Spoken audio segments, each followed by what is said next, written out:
Master minds commerce చదవాలనుకునే 10th inter విద్యార్థుల తొలి ఎంపిక. నమస్తే రమగారు. నమస్తే జయ. రమగారు, రకరకాల సమస్యలు ఉంటాయి, వాటికి పరిష్కారాలు కూడా ఎవరికి తోచిన పరిష్కారం వారు తీసుకుంటారు. అయితే చాణక్యులు వారు చాలా మంచి మంచి విషయాలు చెప్తారు కదండి. ఆయన నీతి వాక్యాలు అయితే అసలు అత్యద్భుతం. వాటి మరి నీతి వాక్యాలు అనాలా, ప్రోవెబ్స్ అనాలా ఏమో నాకు తెలియదు, కానీ చాలా బాగుంటాయండి. మరి ఈ సమస్యలు పరిష్కారాలు వీటికి సంబంధించి ఆయన ఏమైనా చెప్పడం జరిగింది? అసలు గతాన్ని గురించి వగచి ప్రయోజనం లేదు. నిన్న జరిగిపోయిన దాని గురించి నువ్వు ఆలోచించద్దు, దాన్ని నువ్వేమీ మార్చలేవు. రేపేం జరుగుతుందో అని భయపడద్దు. రేపేం జరుగుతుందో నీకు తెలియదు. రేపు ఏం జరగాలన్నా అది ఎక్కడి నుంచి జరగాలి? ఇవాల్టి నుంచి జరగాలి. సో అంటే వర్తమానం, దీని మీద దృష్టి పెట్టు. ప్రెజెంట్ టెన్స్, దీని మీద బతుకు. దీన్ని సరి చేసుకుంటే రేపటిది బాగుంటుంది. సూపర్. నిన్నటి దాన్ని నువ్వేం చేయలేవు, నీ వల్ల కాదు. జరిగిపోయిన దాన్ని ఏం చేస్తావు? నిన్న రాత్రి 9ంటికే పడుకుని ఉండాల్సిందని 100 సార్లు అనుకుంటే మాత్రం ఏమవుతుంది? నిన్న రాదు, రాత్రి రాదు, 9 రాదు. ఇప్పుడు ఏం చేయాలి? రేపు నువ్వు ఇలాంటిది అనుకోకూడదు అంటే ఇవాళ రాత్రి పడుకోవాలి. ఈ ఒక్క సెంటెన్స్, ఒక్క శ్లోకం జయ కొన్ని వందల వేల ప్రశ్నలకి సమాధానం. కదరమ్మ గారు, మనం చాలామంది జీవితంలో ఏదైనా అయితే నా కర్మ, దేవుడా ఇలా అయిపోయాను, నా జీవితం ఇలా అయిపోయింది, నేను పొరపాటు చేశాను అని రిపెంట్ అయ్యి బాధపడిపోతుంటాం. ఒట్టి పశ్చాత్తాపంతో ఏమైనా ప్రయోజనం ఉంటుందా? 100 సార్లు అనుకుంటాం, అనుకుంటాం, చెప్పుకుంటాం, వాళ్ళకి వీళ్ళకి ఎంత మందికి చెప్తాం, గోడు వెళ్ళబోసుకుంటాం. చాణక్యుల వారే ఒక చోట చెప్పారు, ఎవరికైనా చెప్పడం వల్ల టైం వేస్ట్. వాడికి టైం వేస్ట్, నీకు టైం వేస్ట్. చెప్పడం వల్ల ఏ ప్రయోజనము లేదు.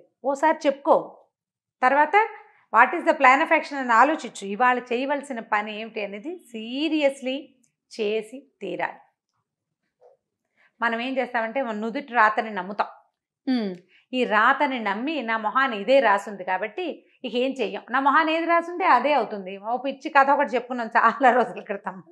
ఇది నాకు వచ్చింది, నాకు ఏదొస్తే అదే వస్తుంది అని, ఏదొస్తే అదే వస్తుందని ఈ రోజున మానకూడదు. నువ్వు క్రియ చేస్తూ ఉంటే నీకు కావాల్సింది కాకపోయినా రావాల్సిందైనా చకచక వస్తుంది. కాదు రమ్మగారు, ఏది రావాలో మనకి రాసి ఉంటుంది కదా. అవును, దాన్ని మనం మన చేతుల ద్వారా మార్చుకోవచ్చా? ప్రయత్నం చేయొచ్చు.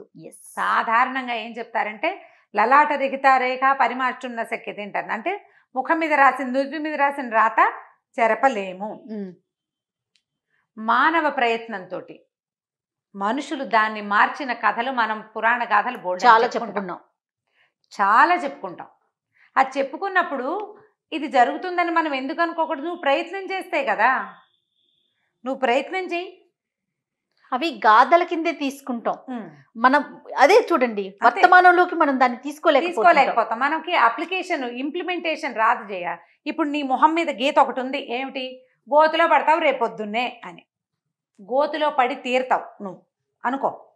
ఇప్పుడు నువ్వు ముందు రోజు సాయంత్రం ఒక నలుగురికి రేపొద్దు నేను గోతులో పడతానురా అని చెప్పావు.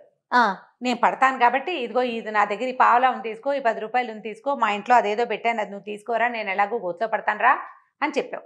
4-5గురికి నీ దగ్గర ఉన్నది పంచావు, మంచిని పంచావు. నువ్వు గోతులో పడగానే ఈ 4గురిలో ఒక్కడు పరిగెత్తుకొచ్చి అరే పడిపోయేవరేరా అని లేవదీస్తాడు. ఇప్పుడు ఏది కారణమైంది? మంచి. ముందు రోజు నువ్వు చేసింది. రేపటి కోసం నువ్వు ఆలోచించి ముందు పనిచేసావు చూడు, అది పనిచేస్తుంది. అదే గోతులో పడ్డప్పటికీ నిన్ను లేవదీయటానికి ఒక మనిషి వస్తాడు కదా ఖచ్చితంగా. నువ్వు నష్టాల పాలవుతావు వ్యాపారంలో. నువ్వు చేసిన సహాయాలు 100లో ఒక్కడైనా నీకు తిరిగి సహాయం చేయడానికి వస్తాడు. నష్టపోవటం అనేది నీ జాతకంలో ఉన్నప్పటికీ సహాయం చేయడానికి వచ్చిన సంగతి నువ్వు మర్చిపోకూడదు కదా. అది కూడా భగవంతుడేనా? మరంతే. అది ఎక్కడి నుంచి వచ్చింది? నువ్వు చేసిన మంచిలోంచి వచ్చింది. కాదు రమ్మగారు, ఆయనే వచ్చి కాపాడేటప్పుడు మరి ఆ నష్టాన్ని ఎందుకు ఇవ్వటం? సద్బుద్ధిని ఇవ్వచ్చు కదా. నష్టాన్ని ఎందుకు ఇవ్వటం అంటే మనం చేసుకున్న కర్మల ఫలితమే మనకి ఇది వస్తుంది జయ. నువ్వు చేసావు కర్మ, ఈ గోతులో పడ్డానికి సరిపడా ముందు జన్మలోనో ముందు జీవితంలోనో చేసుకున్నావు, పడ్డావు. నువ్వు గోతులో పడ్డంతో పాటుగా సహాయం కూడా చెయ్యి. రేపొద్దున ఫలానా గోతులో పడతాను అని తెలిస్తే ఆ గోతుల నుంచి బయటకు వచ్చేందుకు 4 దారులు ఏర్పాటు చేసి పెట్టుకో ముందే. బిజినెస్ చేస్తున్నావు, ఒక బిజినెస్. ఇది ప్లానింగ్ ఏంటంటే ఈ ఒట్టి గోతులో పడ్డా అనేది సాధారణంగా చెప్పుకుంటాం మనం. ఒక విద్య, ఒక చదువుకి అమెరికా వెళ్ళడానికి 4 ఏర్పాట్లు చేసుకున్నావు, దట్స్ ప్లాన్ ఏ.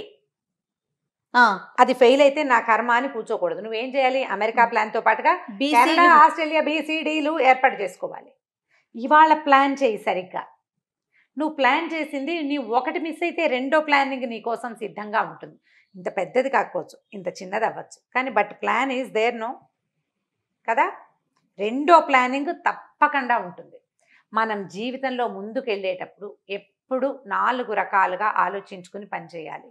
నిన్నటి దాన్ని తలుచుకుని ఇవాళ మానేయద్దు, రేపటి దాన్ని తలుచుకుని భయపడద్దు. ఈరోజు నువ్వు చేయవలసింది ఏంటంటే నిన్నటిది వదిలేసి ఇవాళకి ఫుల్ఫిల్డ్గా పనిచేయి రేపటి కోసం. ఈరోజు నువ్వు బాగుంటావు, రేపు కూడా నువ్వు బాగుండటానికి ఒక అవకాశాన్ని ఇవాళే కల్పించుకున్నావు నువ్వు. దీని మీద దృష్టి పెట్టుకో, ప్రధానమైనది అది. అలెగ్జాండర్ విషయాలు కొన్ని చెప్తూ ఉంటాం. అలెగ్జాండరు ఈ ప్రపంచ విజేత అవడానికి ముందు ఒక నగరానికి దేనికో వెళ్ళాడు. ఆసియా ఖండాన్ని జయించాలంటే అని ఏం చేయాలో అక్కడ ఒక చోట ఉందిట. ఏంటంటే అదొక పెద్ద రథాన్ని చాలా బలమైన తాడుతో కట్టి ముడేశారట. ఈ ముడిని ఎవడు ఊడదీస్తాడో వాడే ఆసియా ఖండాన్ని జయించగలడు, లేనివాడు లేడు అని చెప్తున్నారు అక్కడ వాళ్ళు. ప్రతి వాళ్ళు ట్రై చేస్తున్నారు ఆ ముడి ఊడదీయడానికి. చాలా మంది రాజులు ప్రయత్నించి ఈ ముడి విడలేదు కాబట్టి ఆసియాని జయించలేమనుకున్నారు. అలెగ్జాండర్ అటు ఇటు చూసి వరలోంచి కత్తిసి ఫాట్మని ఆ ముడి ఎక్కడుందో ఆ తాడుని నరికేశాడు. ఇంకేముంది, తాడే లేదు, ఇక ముడేమిటి. ప్రపంచ జయించడానికి బయలుదేరిపోయాడు. జయించగలిగాడా లేదా అనేది వేరే కథ. ఇక్కడ ఆగిపోలేదు, వెను తిరగలేదు, ఆగిపోలేదు, తర్వాత పని ఖచ్చితంగా చేశాడు. ఇప్పుడు ఇక్కడ ఆగితే ఆయన మనం అలెగ్జాండర్ పేరు ఎందుకు చెప్పుకుంటాం? ముడిప్పలేని చాలామంది రాజుల్లాగానే అలెగ్జాండర్ పేరు కూడా ఆ గుంపులో కలిసిపోయేది. నువ్వు గుంపుల్లో కలవకు. నువ్వు చెయ్యాలంటే తెగించు, సాహసించు, ప్రయత్నించు. నువ్వు ఎంత ట్రై చేస్తే అంత రేపటి ఫలితం బాగుంటుంది. నిన్న నేను ఫెయిల్ అయ్యాను కాబట్టి నా కర్మ ఇంతే అని నువ్వు ఈరోజు కూర్చుంటే రేపు కూడా నువ్వు కూర్చోవాల్సి వస్తావు. నిన్నటిని జ్ఞాపకం చేసుకోవద్దు, ఫెయిల్యూర్స్ని గుర్తు చేసుకోకు. ఫెయిల్యూర్ నుంచి నువ్వు పాఠం నేర్చుకో. అది ఇప్పుడు సరిగ్గా చెయ్యి, రేపటికి బాగుండేటట్టుగా. ఈ 3 వాక్యాలు ఎప్పుడు గుర్తు చేసుకోవాలి. గతాన్ని తవ్వకు, భవిష్యత్తు మీద భయాన్ని పెంచుకోకు, వర్తమానాన్ని జీవించు, వర్తమానంలో పనిచేయి, వర్తమానంలో యాక్టివ్గా ఉండు. సూపర్. ఇది పెట్టావా ఇవన్నీ పోతాయి. నువ్వు కిందటి సంవత్సరం ఫెయిల్ అయిన సంగతి ఈ సంవత్సరం నువ్వు సాధించిన విజయాల ముందు వీగిపోతుంది. ఫస్ట్ ఇయర్ రాలేదు, ఫస్ట్ టైం ఏదో ఇంజనీరింగ్తో ఇంకోటో సీట్ రాలా, సెకండ్ ఇయర్ మంచి మార్కులు వచ్చినాయి, సాధించాడు. ఇంతకుముందు ఫెయిల్ అయ్యాడు అనే మాట ఎవరికైనా గుర్తుంటుందా? లేదు కదా. నీకు కూడా ఎంత కాన్ఫిడెన్స్ ఉంటుంది, అంతే కదా. అది భవిష్యత్తుకి ఆశలు చూపిస్తుంది. కాబట్టి ఇట్లాంటి ట్రయల్స్ వేయాలి ప్రతి వాళ్ళు. అసలు ప్రతి విషయంలో భలే బాగుంటాయి. ఇప్పుడు ఇది ఒక విషయంలో కాదు, వంట దగ్గర నుంచి చేయ. అవునండి. ఓ కూర వండటం దగ్గర నుంచి, ఓ వస్తువు పని తయారు చేయటం, ఓ బట్టలు ఏమన్నా కుట్టడం, ఓ ఇల్లు సర్దటం, ఓ ఉద్యోగం, ఓ వ్యాపారం, ఏది చేయటానికైనా ఇదే పద్ధతి. నిన్న ఫెయిల్ అయ్యామని దిగులు పడద్దు, రేపు ఏమైపోతామో అని టెన్షన్ పడద్దు. దిగులు టెన్షన్ 2 మానే, పని చేయి ఈ రోజు వర్తమానంలో కష్టపడి. అంతే. Super. Thanks to Chanakya. Okay రమ్మ గారు, నమస్తే. నమస్తే జయ.